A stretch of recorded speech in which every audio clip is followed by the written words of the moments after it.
There was a boy who went to Vietnam to fight. He survived. He called up his father Thursday, and he says, "Dad, I arrived in California from Vietnam, the army base. I can come home on Monday." Wow, son, amazing. "Dad, one request.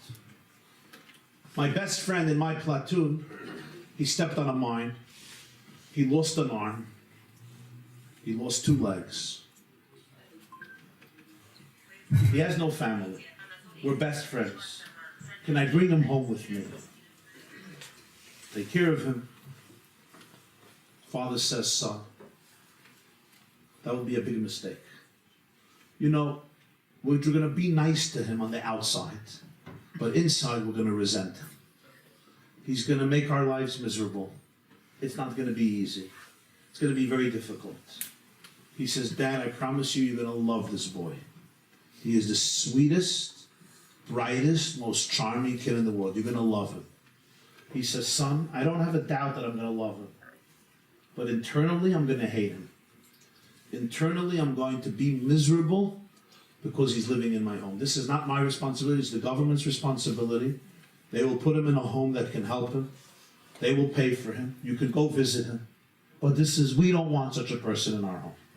It's really not going to work. Your mother and your father are going to despise it. I'm telling you the truth."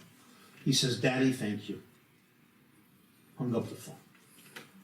So that Sunday, the father gets a call. It was the police.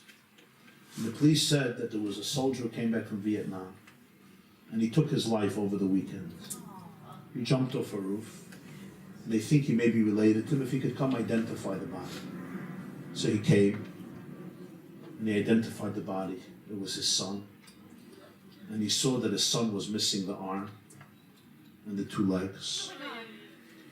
His son was not talking about his best friend. He was talking about himself. This is a story someone sent to me.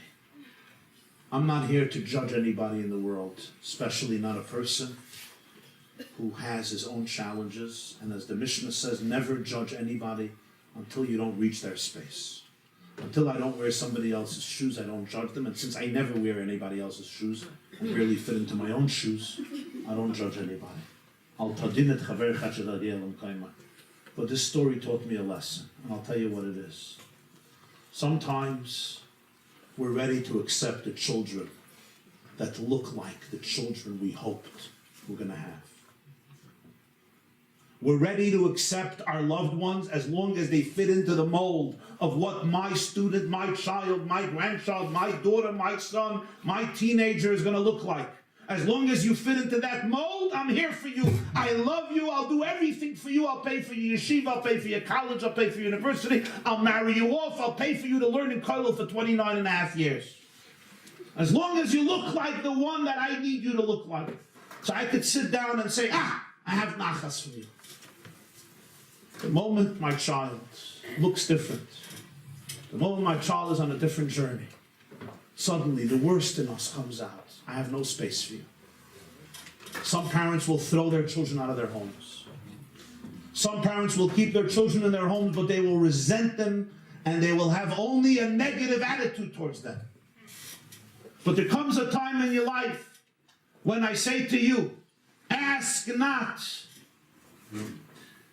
what your child can do for you. Ask what you can do for your child. And ask not how everything fits into your picture or my picture. My question has to be, how do I transcend my comfort zones and say, I'm going to be here for you? I know it hurts, and I know it's painful, and I know it's not the journey I wanted, and I know it's not the journey that I expected. But let me tell you something, my dear friends. If you go on this journey, it's not only your child who will be saved. You will also be saved. It's not only your child who will find a new life. As hard as it is to believe, you will also discover a part of yourself and a part of God that you never knew about. Thank you very much.